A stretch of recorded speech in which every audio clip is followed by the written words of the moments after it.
Continuamos en la mañana de Dinámica de Radio cuando ya pasaron exactamente 46 minutos de las 9. De las 9 de la... ¿Qué pasó? Qué rápido pasa, ¿no? Sí, se nos voló el ¿Tiene tiempo. calor, viejo? No, está lindo. Está lindo el clima. ¿Está bien? Está lindo el clima. Bueno, está calentando el sol, ¿no? Les comentamos a la gente que acá tenemos luces altas y lógicamente hace un 5 o 6 grados más acá adentro, ¿no? Ya está con nosotros el doctor Guillermo Liera. Hoy por la salud de nuestra gente nos queda todavía ciertas partes que vamos tocando con respecto a la vista, a los ojos. Hoy vamos a hablar del iris. Doctor, ¿cómo le va? Buen día. Buen día, Tomás. Buen día, Enrique. Buen día a toda la audiencia. Le cuento, Doc. Sí. El otro día me dijo un señor en el mercado, sí. Me dijo, el doctor Liera es un nene mimado de ustedes dos, ¿no? Le digo, no es mimado. Lo que pasa es que se hace querer. Ese es mío, factura tengo que llevar ahora. Hay que pagar. No, pero no te iba a cobrar a vos, Tomás. Mire, la única factura que me cambió son la del pan de la abuela. Sí, la demás no la quiero ver ninguna. Es verdad, yo también. ¿Cómo está, doctor? ¿Bien? Todo bien. La idea por ahí era un poco, como dijimos en el programa anterior, era hablar un poco de algunas partes de por ahí de la visión, del globo ocular, que por ahí es muy interesante que la gente un poco sepa un poco de las partes, de las funciones de cada una de las cosas que cumplen dentro del sistema visual. Por ejemplo, el iris, que el iris es la parte de color que nosotros vemos, obviamente la función del iris es dejar que entre la luz que viene de afuera, hacia la retina para que se forme toda la imagen.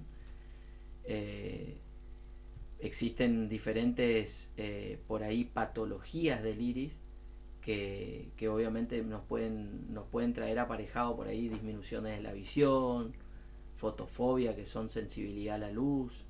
Entonces por ahí esa era la idea un poco de ver un poco la función del iris y las patologías y la prevención también, de cómo se puede prevenir y por ahí entrar un poquito más en detalle en algunas cositas.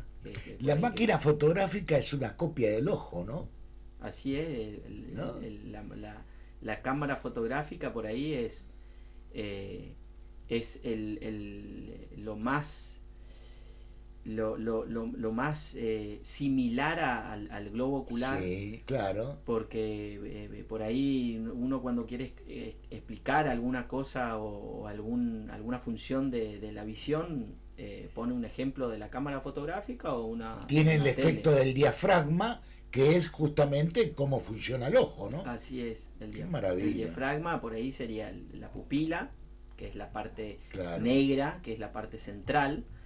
Y la pupila, por ejemplo, puede aumentar de tamaño cuando el iris por ahí se dilata. Aumenta de tamaño cuando, por ejemplo, cuando hay poca luz, la pupila aumenta de tamaño. Claro. ¿Para qué? Para que entre un poquito más de luz a la retina y que pueda ver un poco mejor el paciente.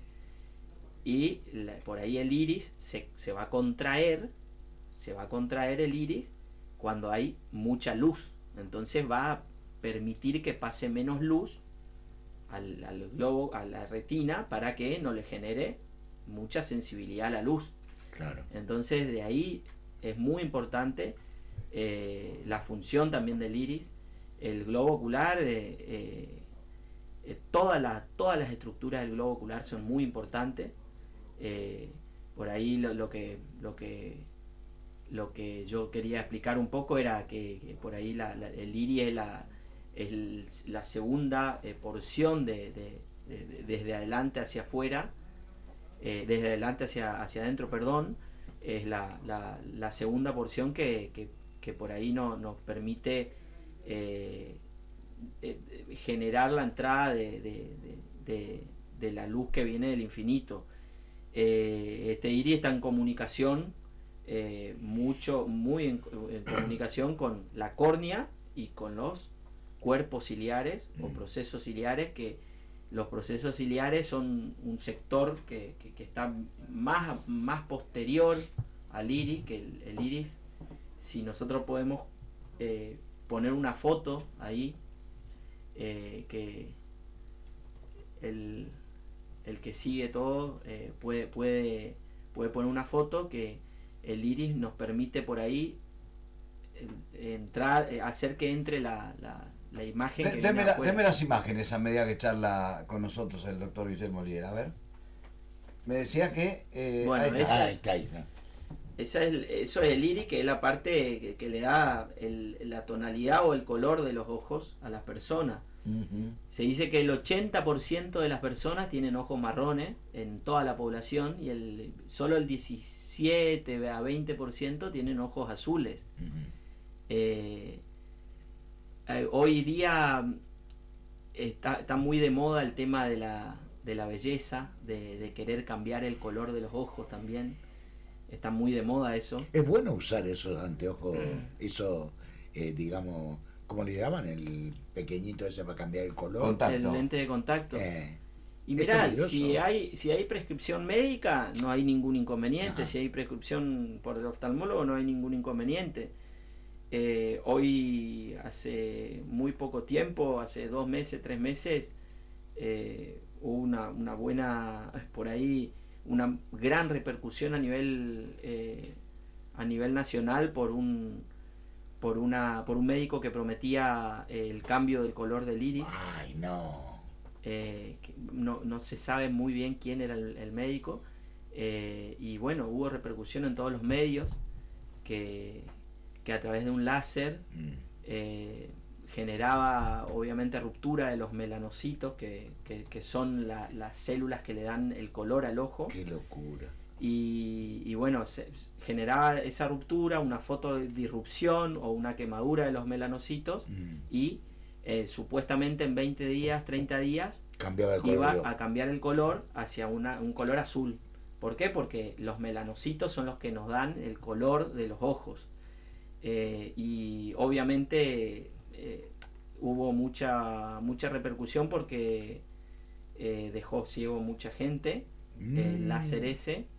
Y bueno, por ahí, de ahí también querer hablar un poco de las funciones del iris y de las cosas que pueden ocurrir.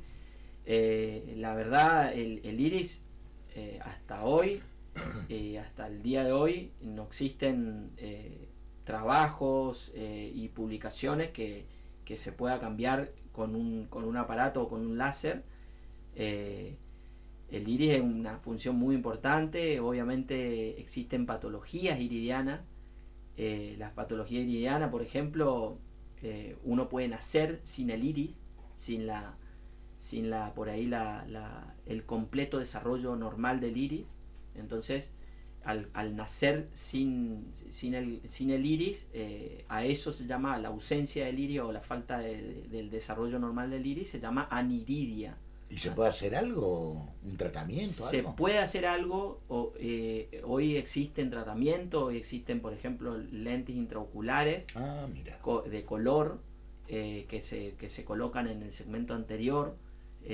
Pero obviamente siempre hay que tener mucho cuidado a la hora de indicar esto. ¿Por qué? Porque en general la ausencia del iris o la aniridia siempre trae aparejado en los pacientes o catarata o glaucoma. Entonces hay que tener especialmente un cuidado importante en los pacientes, y hay que estudiarlo bien a los pacientes. ¿Podés nacer sin iris? Sí, podés nacer sin iris. Embriológicamente el iris por ahí no se cierra. ¿Y qué contraproducencia te produce el nacer sin iris o no tener el iris?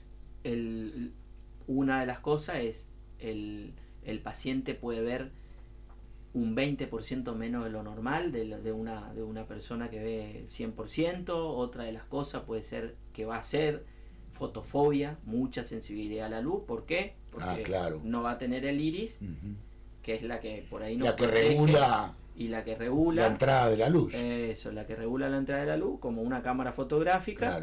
Entonces va a entrar mucho más luz y va a tener mucho más fotofobia. Una pregunta, Doc. ¿A qué edad usted le aconseja a la gente ir a visitar al oftalmólogo? Arranquemos de bebé. ¿A qué edad hay que arrancar? Y en el momento del nacimiento, sí o sí, Hay que llevarle. sí o sí hay que llevarle. En el momento del nacimiento, algunos autores lo recomiendan, o algunas personas, por ahí en la Sociedad Argentina de Pediatría y la Sociedad de Oftalmología, a los 6 meses y al año, y todos los años, después todos los años sería lo ideal. Por supuesto, dependiendo de la patología, si existe patología o si existe algo que por ahí nos llama mucho la atención, o queremos controlar, sí o sí, siempre ir espaciándolos un poco más, o acortando por ahí los fondos de ojo. Le cuento, Doc, que antes los niños, cuando nacían, los bebés, estaban 2 o 3 días con los ojitos cerrados. Hoy nace con los ojos abiertos. ¿Qué pasó? Mirá, el tema de los ojos cerrados y los ojos abiertos, Sí. muchas veces puede ser por ahí, por la parte neonatológica, por ahí la infraestructura que hay también, y los conocimientos que pueden haber hoy. Pero muchas veces puede pasar que el paciente nazca, o un bebé nazca con una ictericia. Al nacer con una ictericia, la mayoría de las veces, o en un porcentaje importante, eso lo puede decir el pediatra, puede necesitar por ahí más exposición para obviamente que la ictericia es la coloración amarillenta de los bebés, baje un poco más, y obviamente siempre se les tapa los ojos para evitar una sensibilidad o una fotoqueratitis, que se llama por los rayos ultravioletas. Y a medida que va pasando la vida, ¿qué es lo aconsejable? Y a medida que va pasando el tiempo, o sea, lo más importante en los primeros años, sí o sí, el fondo de ojo es lo más importante. ¿A qué da un fondo de ojo, doctor? En los primeros meses, en el primer mes, el fondo de ojo, para ver qué es lo que se busca. Se busca, obviamente, que el reflejo rojo sea positivo, que si existe reflejo rojo es porque hay una retina por ahí aplicada, que hay vasos sanguíneos, entonces sí o sí, siempre ver los vasos sanguíneos, ver cómo están las arterias, las venas, el nervio óptico, que esté todo bien, la mácula, que es el centro de mejor visión, que por ahí como yo explicaba anteriormente, o en programas anteriores, es como el corazón del ojo. Entonces, sí o sí, siempre evaluar todo eso. Hemos aprendido términos con Tomás acá de los ojos que ni soñábamos. Yo tengo dos curiosidades que en realidad siempre se las he querido preguntar. Una tiene que ver con el daltonismo. ¿Y cuál es la función del iris en el daltonismo? ¿Por qué uno distorsiona los colores? No, ¿Cuál es la afección? el iris no tiene ninguna relación con el daltonismo.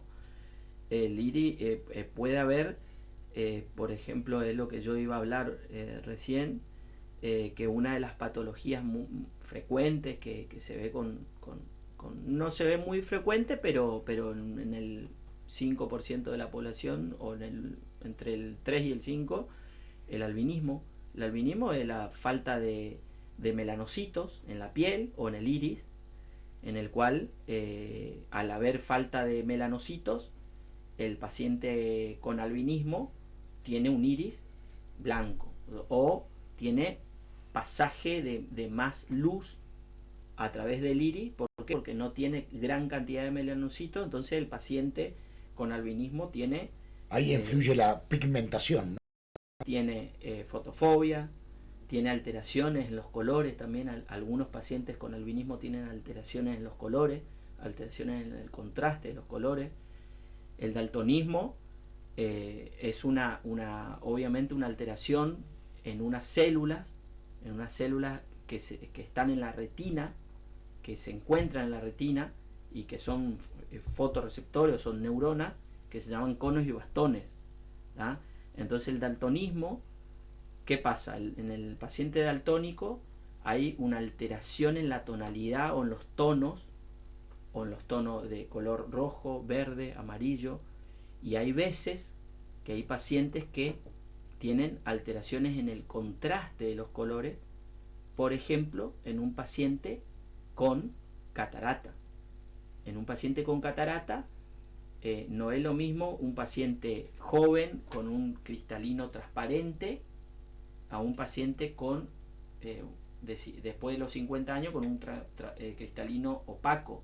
El tono y de los colores lo va a ver diferente, lo va a ver con mucho más realidad en un paciente de 18 años que en un paciente de 50 años. El tono de los colores, por ahí el paciente con catarata ve por ahí el color negro que estamos viendo, lo ve más gris. ¿Un daltónico puede confundir los colores del semáforo? Sí. Entonces no puede conducir. No, porque aprendió a ver así. El paciente ya aprendió a ver así, ya aprendió que por ahí el verde es el de más arriba, claro, el amarillo, claro. Por la posición. Por la posición, claro, el amarillo por ahí. Pero qué drama, ¿no? ¿Y yo tengo se mucho. ¿Recupera, doctor, esto? No. El daltonismo no se recupera. No, hoy existen lentes que bueno, que están en el mercado, que por ahí en el mercado oftalmológico, que bueno, que son los Bioptics, que así se llaman los lentes, que bueno, que el paciente se pone y pierde por ahí mejora la capacidad de por ahí de discernir entre el color rojo, verde y amarillo, por ejemplo. Entonces está buenísimo eso. Pero por ahí los lentes, eso por ahora está muy, muy lejano por ahí acá en la Argentina. Existen pacientes que tienen eso, que tienen esos lentes, pero son muy, muy por ahí costosos. La otra curiosidad tiene que ver, y permítame que lo saque un poquito ante mi ignorancia, pero es una curiosidad que necesito hacérsela. El tema es, ¿qué nos falta a las personas, a los seres humanos, que tienen los animales, que ven en la oscuridad? ¿Por qué el ser humano no ve en la oscuridad, no tiene la posibilidad a ver que en las tinieblas no pueda haber nada? Simplemente el tema de unas células, como yo te explicaba, que unas células que se llaman conos y bastones. Los conos y bastones nos permiten también por ahí ver los colores, ver el detalle de los colores, y los fotorreceptores. Los fotorreceptores, existe unos fotorreceptores que son células que se llaman células de Müller también. Entonces esos fotorreceptores también pueden incidir y pueden haber que hayan menos o más en los perros, pero hasta ahora está mucho en estudio y la son verdad muchos que los animales que ven, sí, muchas las especies que ven en la oscuridad, ¿no? Sí, mucho. ¿Y por qué a nosotros nos da un aparato la posibilidad de ver en las tinieblas? Y el aparato ese por ahí, infrarrojo, por supuesto que debe tener otras tecnologías que nos va a permitir ver mucho mejor, ¿me entendés? Entonces esas tecnologías van a hacer que nosotros veamos. Lógicamente estos estudios se han hecho para poder darle el accesorio al ser humano. Así es. O sea, se ha estudiado la visión para anexarle este tipo de aparatología a la visión, justamente para que puedan cumplir estas funciones. Así es. Y entonces, doctor, discúlpeme, ¿por qué entonces el animal ve en las tinieblas?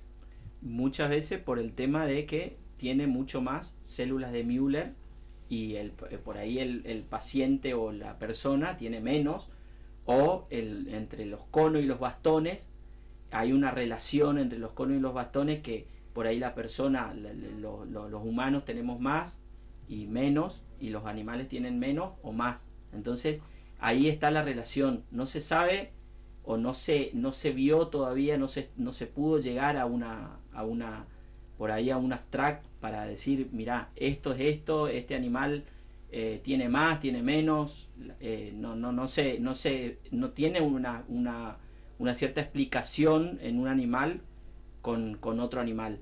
Lo que sí está muy relacionado el tema de las células, de los fotorreceptores, que son las células de los conos y los bastones. Está muy relacionado eso. Qué maravilla. Qué maravilla la creación. El gato, ¿no? El gato ven en qué maravilla, qué perfecta la creación. Sí, o sea, Dios lo que no te da por un lado te lo da por el otro. Sí, ¿no? sí. Porque nosotros debemos andar por el camino de la luz. El animal por lo general va a tener otros momentos. Claro. Y le ha dado, la creación, Dios le ha dado la posibilidad de ver en la oscuridad. Exactamente. Qué maravilla. Sí, obviamente. Qué interesante. El globo ocular es todo un sistema óptico. Por supuesto que también el tema del iris y de la pupila también incide en el tema de los animales, porque por ahí algunos animales tienen una pupila y un globo ocular un poco más grande. Entonces en la oscuridad por ahí aumenta más la midriasis del animal, y permite ver por ahí mucho mejor en la oscuridad. Aumenta mucho más la midriasis. Y la midriasis es la dilatación de la pupila, entonces permite la entrada de más luz. Y la miosis es la contracción de la pupila, entonces no permite la entrada de tanta luz. Entonces por ahí hay algunos animales que también tienen un factor agregado a eso. Entonces por el aumento del globo ocular, por el aumento de la pupila, también eso incide mucho también. Por ahí el tema de la oscuridad, todo. Vos para llegar a estas conclusiones tendrías que leer cantidad de horas. No, tendría que comerme los años que, sí, claro. que ha tenido que pasar ¿Cómo nos compendia el doctor justamente para llegar a lo que es. ¿No? Sí, es verdad. Podríamos tocar en algún momento lo que tiene que ver con el trasplante. Es un tema, la verdad, de actualidad, hoy más que nunca. ¿Y qué significa un trasplante, no? ¿Cómo, de qué manera se realiza? Se hace el trasplante de córnea, de todo el órgano, solo de parte del ojo. La verdad, un tema extraordinario para meternos un poquito más. El trasplante existe. ¿Qué tipo de trasplante se hacen? Existe trasplante de córnea. Sí. Todas las partes del globo ocular se puede trasplantar. Lo único que no se puede trasplantar es la retina, que es la parte más especializada del ojo. El trasplante de cristalino sabemos muy bien que es la catarata. Sí. O sea, tenés catarata, sacás el cristalino y pones un cristalino artificial. De iris se puede poner, cuando hay una ausencia de iris, como yo hablaba, la aniridia. Cuando hay una ausencia de iris, se puede poner un lente intraocular de color, pero siempre y cuando, como yo expliqué, estudiando bien el paciente, todo. Y después el trasplante de córnea, que todos sabemos que el trasplante de córnea es una córnea donante a un lugar receptor, un lugar que recibe, una córnea receptora. Siempre y cuando tiene que ser compatible esa córnea con la córnea que va a recibir. No cualquier córnea sirve para cualquiera. No. Tiene que ser compatible. ¿Y la compatibilidad dónde está, doctor? Y depende de la edad del paciente, depende de las células endoteliales, depende de unas células que se ubican por detrás de la córnea, de las células endoteliales. Depende por ahí de si no tenía patologías previas oftalmológicas. Si es un paciente sano, o sea, de todo eso, y también de la córnea receptora. ¿Por qué necesita un trasplante? si necesita un trasplante por una cirugía que se hizo y bueno, se descompensó la córnea, si necesita un trasplante por alguna enfermedad que tenga, todo eso, obviamente el Incucay o el Cucaimís, que acá está el Cucaimís En Misiones. todo eso obviamente va a ir de acuerdo a los diferentes ítems que van preguntando, porque eso se rellenan muchas hojas para poder ser compatible también con... ¿Funciona el Cocaimí bien? Sí, funciona Sí, re bien, bien, funciona ¿no? muy bien. Acá en Misiones hay muchos trasplantes que se han hecho. Si no me equivoco, el año pasado se hicieron alrededor de 200 trasplantes, si no me equivoco, entre el año pasado y hace 2 años más o menos. Doctor, un oyente pregunta, buen día, dice, ¿será que pueden preguntarle al doctor Liera si atiende en la salita de Barrio Belén? Sí, atiende. Sí, el miércoles atendí. El miércoles fui. ¿Y ahora cuándo va a estar? El miércoles que viene. El próximo miércoles, ¿en qué horario, doctor? De 7 a 9. Listo. De 7 a 9 en el Barrio Todos los Belén el miércoles. próximo miércoles. Doctor, y se la voy a dejar para la próxima. Sí. Sabemos que tiene un compromiso 10:15 de la mañana con esto que tiene que ver con los trasplantes. Y mientras usted nos va desburrando y nos va mintiendo la concientización de este órgano tan noble que es el ojo, órgano que siendo tan noble, por ejemplo, a mí me da a pensar en el no vidente. ¿Por qué es no vidente? ¿Con qué tiene que ver? Si es un problema solo del órgano o si tiene que ver con algún problema neurológico, ¿por qué si es de nacimiento? ¿Por qué no hay un trasplante para que el no vidente pueda recuperar la vista? Son preguntas que uno se hace, ¿no? Sí. Mirá, el no vidente puede ser de nacimiento, Sí. puede nacer así, por ejemplo, con una toxoplasmosis congénita o con una rubiola congénita que por ahí nace así Le impide la visión. y le impide una buena visión. Una ceguera de nacimiento es porque algo no se ha desarrollado. Puede ser por una alteración en el desarrollo o Ajá. puede ser porque, por ejemplo, la toxoplasmosis afectó por ahí la retina. Por ejemplo, una de las causas. La retina es la parte más especializada del ojo y, como yo siempre hablo, es parte del cerebro. Nosotros, por ahí los oftalmólogos, cuando estamos viendo la retina o el fondo de ojo, estamos viendo el cerebro. Estamos viendo el cerebro anterior del ojo. Y la retina es parte del sistema nervioso central. Claro. Y es parte del cerebro anterior. Y hasta ahora, en el mundo, no existe ningún tratamiento quirúrgico que te recupere la visión en un paciente que tiene una patología en la retina y que le lesione toda la retina y que le deje ciego. Hasta ahora en el mundo no hay. No existe un trasplante de retina, no existe. ¿Y no existe el trasplante del globo ocular totalmente, literalmente? No. O sea, te saco tu globo ocular y te pongo el del doctor acá y vas a ver perfecto. No existe eso. No. Están estudiándose los trasplantes de retina. Los chinos son hace poco, bueno, hicieron un paper ahí que hacían trasplante de retina, pero la verdad que es muy agarrado de un hilo y por ahí no existen papers, no existen publicaciones. Hasta ahora nadie recomienda ¿Qué vida eso. útil tiene un globo ocular después del fallecimiento de una persona? La vida útil y no. O sea, ¿cuál es el tiempo que se puede prolongar para efectuar un trasplante? No, en el mismo. Cuando vos decís que, por ejemplo, que vos sos por ahí que vos querés donar tus órganos. Sí. Y si tu córnea si por ejemplo una persona está esperando un trasplante de córnea y vos más o menos sos compatible con esa persona y te van, ya está, te van y te... Doc, antes que se vaya, conteste esta pregunta. Y buen día, dice, pregúntale al doctor qué es un derrame ocular y a qué se debe. El derrame ocular es una hemorragia que es como un hematoma en un tejido especializado como es el ojo.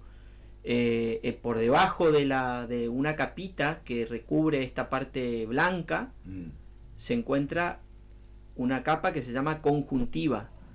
Por debajo de la conjuntiva hay muchos vasitos que pasan y que van a nutrir toda la esclera, que es la parte blanca esta. Ajá. Y algunas veces estos vasitos son muy débiles y por diversas circunstancias se rompen y se manifiesta, por ejemplo, una hemorragia subconjuntival. O sea, que se debe a esto. Que así se llama, la hemorragia subconjuntival. ¿Qué pasa? Puede ser por diferentes causas. La principal causa de esto es la hipertensión arterial. En el 80% de las causas, la hipertensión arterial te puede ocasionar esto. Entonces siempre hay que tener mucho cuidado con los pacientes hipertensos o con los dolores de cabeza por ahí occipital o frontal y que tengan hemorragias subconjuntivales. Siempre hay que controlarse la presión arterial. Después, otras causas pueden ser algún traumatismo, mucho frotamiento en el ojo. Otra de las causas puede ser el paciente por ahí que haya tenido mucha tos o muchos vómitos. Eso aumenta la presión intraabdominal, aumenta la presión sanguínea, aumenta la presión en los vasos y se rompen los vasitos superficiales. No tiene ninguna por ahí relevancia la hemorragia subconjuntival, porque eso se reabsorbe. Pasa. Va a tardar un poco más que el hematoma, pero se va a reabsorber. Lo que sí siempre hay que controlar, y hay que controlar un fondo de ojo, hay que hacer un fondo de ojo, hay que controlar con el cardiólogo, todo para ir viendo. El temor está instalado. Un paciente oftalmológico por lo general siente temor a ser intervenido quirúrgicamente. Hay situaciones que se pueden dar que por una cirugía oftalmológica puedas perder la visión. Sí, el médico que te dice que todo va a andar bien, que todo va a estar bien, que quédate tranquilo, que es muy sencillo, está todo bien. De ese médico tenés que correr, porque cuando vos estás aceptando una cirugía, tenés que firmar un consentimiento informado de las cosas que pueden ocurrir. Obviamente, lo peor que nos puede pasar a un médico, a cualquier médico, porque esto es así, a cualquier médico que opera, lo peor que nos puede pasar es una infección. Lo peor, pero es rarísimo que ocurra una infección. A nivel por ahí, por porcentajes de pacientes, yo te puedo hablar de la parte oftalmológica. En porcentaje de pacientes puede ocurrir, de cada 10.000 pacientes que uno opere, puede ocurrir una endoftalmitis, que la endoftalmitis es lo más por ahí grave que le puede ocurrir a un cirujano, lo más complicado, oftalmólogo, que es una infección, que es una infección. Sí. Pero por ahí un médico nunca está pensando en lo que te puede ocurrir, que te puede ocurrir una infección o que te puede, o sea, la idea cuando vos haces medicina y cuando vos estás haciendo por ahí, querés hacer el bien a una persona, no estás pensando en los pros y en los contras que te pueden pasar, en los efectos adversos. Siempre están pensando en que va a mejorar su visión, en que obviamente va a andar muy bien. Si vos estás pensando en eso, no te dediques a la cirugía, es la verdad. Totalmente. Bueno, decirle a la gente que si usted no tiene buena lectura, si no ve bien las letras, vaya cuanto antes al oftalmólogo. No deje pasar el tiempo, porque esto tiene un factor agravante, ¿no? O sea, si vemos algo menos, con el tiempo vamos a ver cada vez menos. Así es. Es así porque Lo ideal siempre es controlarse con su médico de cabecera, con con oftalmólogo de cabecera. Después de los 40 años todos sabemos que comienza un proceso fisiológico normal 40 años. Que nos va a ocurrir a todos. Sí, la mitad de la vida, ¿no? Prácticamente. A todos después de los 40, a los 45, a los 50, que es, por ejemplo, la presbicia, que es la dificultad para ver de cerca, que a todos nos va a ocurrir en algún lapso de la vida después de los 40 años. Después van a aparecer las cataratas, pueden aparecer patologías relacionadas a enfermedades. ¿Qué porcentaje hay de personas con presbicia en el mundo? ¿Qué dicen las estadísticas? Y no, el tema es que es un proceso fisiológico normal. Es normal esto. O sea, todos. Y todos en algún momento vamos a tener presbicia. Dios mío. O sea, el paciente miope, por ejemplo, se retrasa un poco más la dificultad para ver de cerca en el paciente miope. ¿Por qué? Porque por ahí el paciente miope ve muy mal de lejos, pero compensa la visión esa lejana que ve mal, compensa con la visión cercana que ve bien. Existen, no todos los pacientes son miope, entonces todas las personas emétropes significa con una buena visión, después de los 40 años, vamos a tener todo presbicia, porque es un envejecimiento de unas fibras que se llaman fibras del cristalino, que son unas fibras de la zónula del cristalino, que es un sector que envejecen. Claro, es como, yo siempre le explico a los pacientes, vos te comprás un somier, el somier anda perfecto, el resorte del somier anda perfecto, claro, pero con los años el resorte ese va perdiendo su capacidad de elasticidad. Claro. Se va perdiendo. Como todo. Con los años. Y bueno, lo mismo acá. La presbicia entonces es la dificultad para ver de cerca. Doctor, 10 horas 22 minutos. No quiero. Listo, muchas gracias. Le aviso nada más para que cumpla con su. Un lujo, como siempre. No, muchas gracias. Se nos pasa. Miramos, arrancamos menos 25. Quiero seguir con esto del trasplante. Porque hicimos 45 minutos. Que quiere saber que tiene que hacer una consulta y está dudando. En el caso mío, y ya lo dejo. Yo no veo bien ni de cerca ni de lejos. ¿Qué tengo? Y vos tenés, la verdad que no me acuerdo tu historia clínica. De momento tenés. Vos seguramente, o por ahí podés tener, ¿cuántos años tenemos? Y algunos cuantos. Por ahí podés tener una miopía, que es dificultad para ver de lejos, pero después de los 50 años, muchas personas, o de los 45, muchas personas tengo 70. Ya pasó los 50 de ahí. Bueno, no veo bien de cerca, no veo bien de lejos. ¿Dónde me tengo que parar? ¿En el medio? Claro. Gracias, doctor. Bueno, muchas gracias a ustedes. Enorme. Es un lujo, la verdad es un lujo recibirlo al doctor. Bueno, la semana que viene, si quieren, hablamos un poco de trasplante. Siempre queremos, Sí. Por favor. Sí. Por favor, hay gente que necesita desmistificar un poco el tema del trasplante. Claro que sí. ¿Está bien? Claro que sí. Esto del mito que se ha hecho, nada. Y saber que si de repente el órgano que tenemos en algún momento cuando despegamos físicamente de este mundo sirve para que alguien pueda tener una mejor visión, seamos solidarios, aún en el momento de partir. Gente querida, siga con nosotros. Aquí vamos a estar hasta las 12 del mediodía. Gracias, doctor, como siempre. Muy amable. Corte, ya venimos.